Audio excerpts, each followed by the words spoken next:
কালী কাজে ফিরছেন জুনিয়র চিকিৎসকরা, ধাপে ধাপে কর্মবিরতি প্রত্যাহারের সিদ্ধান্ত। আগামীকাল স্বাস্থ্য ভবন থেকে সিজিও মিছিল করবেন জুনিয়র চিকিৎসকরা। টানা 40 দিন ধরে অবস্থান বিক্ষোভ করছেন এবং প্রায় 10 দিন অতিক্রান্ত এখনো পর্যন্ত স্বাস্থ্য ভবনের সামনে জুনিয়র চিকিৎসকদের যা অবস্থান বিক্ষোভ চলছে। এখন সবথেকে বড় প্রশ্ন যে আন্দোলন কি তারা প্রত্যাহার করবেন, তারা কি তাদের সিদ্ধান্ত বদল করবেন? সরাসরি চলে যাব আমার সঙ্গে আমার প্রতিনিধি অভিজিৎ চন্দ্র রয়েছে, অভিজিতের সঙ্গে কথা বলবো। অভিজিৎ, জুনিয়র চিকিৎসকরা কি বলছেন? তারা কি অবশেষে তারা আন্দোলন কি প্রত্যাহার করবেন, কাজে কি ফিরবেন?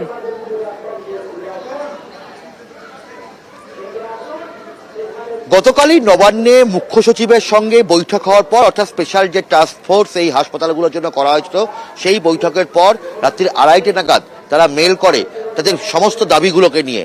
এবং আজকে সন্ধ্যায় রাজ্যের মুখ্য সচিব, রাজ্যের স্বাস্থ্য সচিব নারায়ণ স্বরূপ নিগমকে বেশ কিছু নির্দেশ দিয়েছেন। তার মধ্যে বলা হচ্ছে যে নিরাপত্তা সংক্রান্ত, হাসপাতালের নিরাপত্তা সংক্রান্ত অডিটের দায়িত্ব দেওয়া হলো রাজ্যের প্রাক্তন ডিজি সুরজিৎ কর্পূরের কাছ থেকে। এবং হাসপাতালগুলোতে, সরকারি হাসপাতাল, মেডিকেল কলেজগুলোতে পর্যাপ্ত পানীয় জলের ব্যবস্থা, ওয়াশরুম, অন ডিউটি রুম এবং কি সিসিটিভির ব্যবস্থা করতে হবে।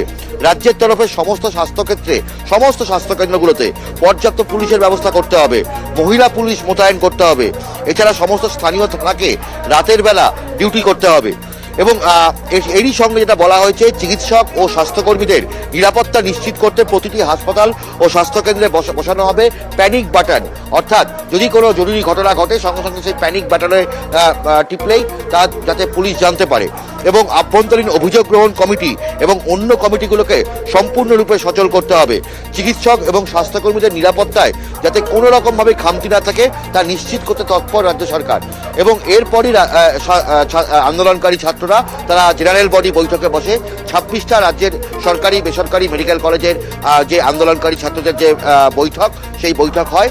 এবং সূত্রের মানে এখনো পর্যন্ত তারা জানায়নি, তবে সম্ভাবনা আগামীকালই এই অবস্থান বিক্ষোভ এবং এই কর্মবিরতি তারা প্রত্যাহার করতে চলেছে।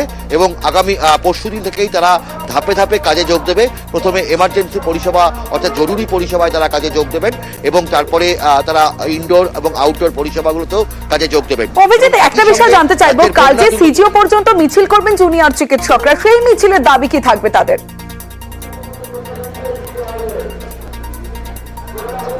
এখনো পর্যন্ত এই বিষয়টা তারা সুনিশ্চিতভাবে বলছে না। তবে জেনারেল বডি মিটিং বা সাধারণ সভা বৈঠক তাদের হয়ে গেছে, আর কিছুক্ষণ বাদেই তারা হয়তো ঘোষণা করবেন। প্রাথমিকভাবে যেটা জানা গিয়েছিল যে তারা আগামীকাল সিজিও কমপ্লেক্স অব্দি মিছিল করবে এই স্বাস্থ্য ভবন থেকে।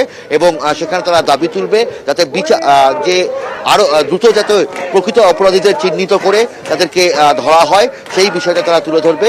এবং বিভিন্ন জায়গাতে তাদের যে বক্তব্য, যে সিবিআই যেন আরও উদ্যোগী হয়, দ্রুততার সঙ্গে কাজ করে, সেই ব্যাপারটাই তারা তুলে ধরার এরকমই একটা প্রস্তাব রয়েছে। তবে সেটা যতক্ষণে তারা ঘোষণা করছেন ততক্ষণ বলা মুশকিল। তবে যেটা বলছিলাম তমশ্রী, যে সম্ভবত তারা আগামীকালই এই সল্টলেকের এই অবস্থান বিক্ষোভ প্রত্যাহার করবেন এবং কলেজে কলেজে ফিরে তারা আন্দোলন পরিচালনা করবেন। এবং একই সঙ্গে তারা কর্মবিরতি প্রত্যাহার করে আগামী পরশুদিন, অর্থাৎ শনিবার দিন থেকে তারা জরুরি বিভাগে প্রাথমিকভাবে কাজে যোগ দেবেন। এবং তার সঙ্গে রাজ্যের বন্যা দুর্গত এলাকাগুলোতেও তারা ত্রাণ পাঠাবেন এবং সেখানেও অভয়া ক্লিনিক পরিচালনা করবেন। তমশ্রী, বেশ।